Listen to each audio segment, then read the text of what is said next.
एक घने जंगल के बीच, जहां सूरज की किरणें हरी पत्तियों से छनकर धरती को छूती थीं, वहां एक रहस्यमयी झरना बहता था।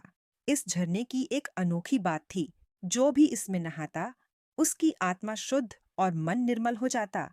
लेकिन इस झरने को बहुत कम लोगों ने देखा था, क्योंकि यह जादुई था और केवल भाग्यशाली लोगों को ही दिखाई देता था। एक छोटे गांव में एक साधारण लड़का, अरुण, रहता था। वह दिल का बहुत अच्छा था, लेकिन उसकी जिंदगी में कुछ खास नहीं था। एक दिन वह जंगल में लकड़ियां इकट्ठा करने गया और रास्ता भटक गया।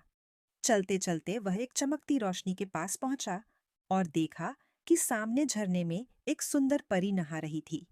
उसके पंख हल्के नीले और सफेद रंग के थे, जो आसमान की तरह चमक रहे थे। पानी की बूंदें जब उस पर गिरतीं, तो वे सितारों की तरह झिलमिलाने लगतीं।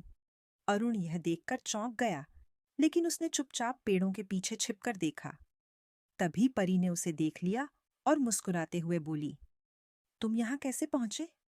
अरुण घबराया, लेकिन फिर ईमानदारी से बोला, मैं रास्ता भटक गया था, लेकिन यह जगह तो किसी जादू से कम नहीं। परी हंसी और बोली, हाँ, यह झरना सिर्फ उन्हीं को दिखाई देता है, जिनका दिल सच्चा और दयालु होता है। तुम खास हो, अरुण। जंगल में कुछ अनोखे जानवर भी रहते थे, जो बात कर सकते थे। इनमें से एक था चतुर लोमड़ी, मस्तीखोर तोता और समझदार कछुआ। जब परी और अरुण दोस्त बने, तो ये जानवर भी उनसे घुल मिल गए। लोमड़ी चतुराई से बोली, अरुण, तुमने परी को पहली बार देखा, लेकिन यह बहुत खास है। वह हमारी रक्षक है। तोता ने मजाक किया, और देखो, वह तुम्हें पसंद भी करने लगी है। परी ने शर्माकर सिर झुका लिया। समय बीतने लगा और अरुण और परी की दोस्ती गहरी हो गई।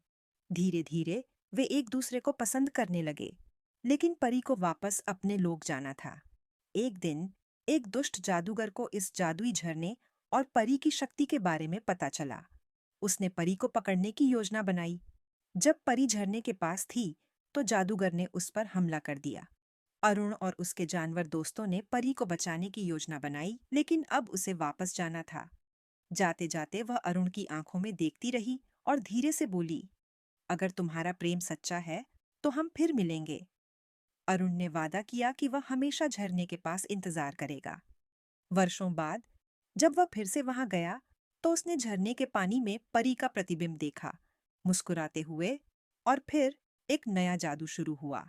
अरुण वर्षों तक उस झरने के पास आता रहा, हर बार उम्मीद से भरी आंखों से पानी में झांकता, शायद परी फिर से लौट आए। लेकिन समय बीतता गया और परी का कोई अता पता नहीं था। दिन जब अरुण झरने के पास बैठा था, उसे पानी में हल्की हलचल महसूस हुई। अचानक झरने के बीचों बीच एक हल्की नीली रोशनी चमकी और हवा में संगीत सा गूंज उठा। अरुण ने देखा कि पानी के बुलबुले बनकर ऊपर उठ रहे थे और उनमें परी का चेहरा झलक रहा था। परंतु यह केवल एक छाया थी। परी अब भी अपने लोक में थी। इसका मतलब है कि परी मुझे याद कर रही है, अरुण ने उत्साह से कहा। लेकिन उसे समझ नहीं आ रहा था कि वह परी तक कैसे पहुंचे। परी तक पहुंचने का रास्ता समझदार कछुए ने कहा, इस झरने का एक गुप्त रास्ता है, जो परी के लोक तक जाता है, लेकिन यह रास्ता केवल सच्चे प्रेमी के लिए खुलेगा। अरुण ने बिना सोचे समझे उस रास्ते की खोज शुरू कर दी। चतुर लोमड़ी ने उसे एक पुराना नक्शा दिया, जिस पर संकेतों के जरिए रास्ता दिखाया गया था। लेकिन यह सफर आसान नहीं था। खतरनाक सफर। रास्ते में अरुण को कई परीक्षाओं से गुजरना पड़ा। उसे एक गहरी गुफा पार करनी थी, जहां काले धुएं वाले भूत पहरा दे रहे थे। वहां उसने अपनी हिम्मत से उन्हें हराया। अंत में उसे एक पहेली हल करनी थी, जो जादूगर की छायाओं ने बनाई थी।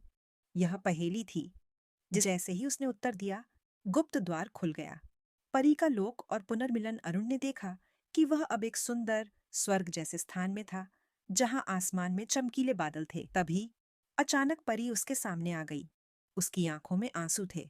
परी ने उसकी आंखों में देखा और कहा, अब मैं हमेशा तुम्हारे साथ रह सकती हूँ। तुम्हारे प्रेम ने समय और स्थान की हर सीमा को पार कर लिया। हमेशा के लिए साथ। परी ने अपना हाथ बढ़ाया, और जैसे ही अरुण ने उसका हाथ पकड़ा, वह भी परी की तरह हल्का और चमकीला हो गया। अब वह भी परी के लोक का हिस्सा बन गया था। गांव के लोग कहते हैं कि अगर कोई सच्चे दिल से उस झरने के पास जाए, तो कभी-कभी दो चमकीले सितारों को एक साथ आसमान में उड़ते हुए देखा जा सकता है। वे अरुण और उसकी परी ही होते हैं, हमेशा के लिए साथ, प्रेम की दुनिया में।